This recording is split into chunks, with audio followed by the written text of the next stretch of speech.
Toby's seaside holiday. The Fat Controller first met Toby and Henrietta a long time ago when he was on holiday in East Anglia. Later, when their line was closed, the Fat Controller heard about it and brought them to Sodor. Before that, he had worked at a harbour with several of his brothers. The harbour had been busy and the engines were kept bustling about, but Toby never really had a chance to exercise his pistons properly until he had his own line to run on. One day, Toby was resting alone in the shed at Farquhar. That morning, Percy had been talking about the harbour at Knapford. Toby remembered the old days when he had worked at a harbour too. I'm too old now to dash about like I did then, he thought. Backwards and forwards all day long, between the harbour and the big station, with never any chance of a holiday. But I did go to the seaside once, he remembered. For a while, anyway. His driver and fireman had been so excited when they came to work one day. "We've been promised a trip to the seaside," they said. "What do you mean?" asked Toby. "There's a seaside village near here," explained the driver, "where they have a festival each year. Lots of people come to it, and one of the organisers thinks it would be a good idea to have a display of engines at the station as an extra attraction. And you, Toby, are to be one of them." Toby went to the shed at the big station. He was given new paint, a new bell, and his brasswork was polished until his driver could see himself in it. "You haven't looked so smart for years," he said. "I nearly didn't recognise you." They set out for the junction where the branch line to the village began.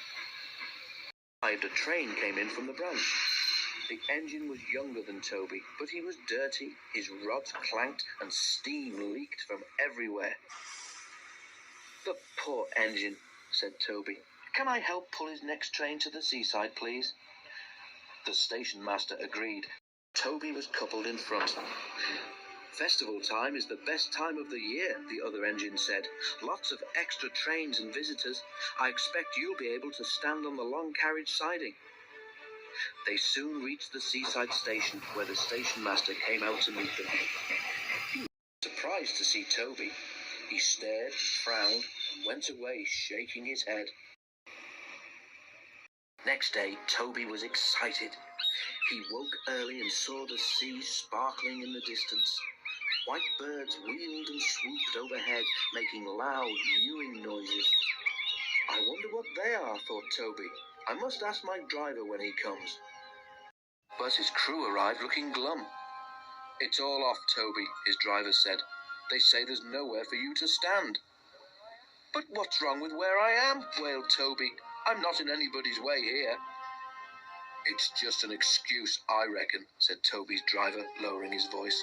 "The real trouble is you're too smart, Toby. They're afraid you'll show their branch line up." Just then, a door banged. Toby jumped. "Wake up, Toby," smiled his driver. "Time to get back to work." Toby sighed as he moved from the shed. "Well, I did get to the seaside," he murmured, "even if it wasn't for long. But I think the Fat Controller would have managed all that festival business much better."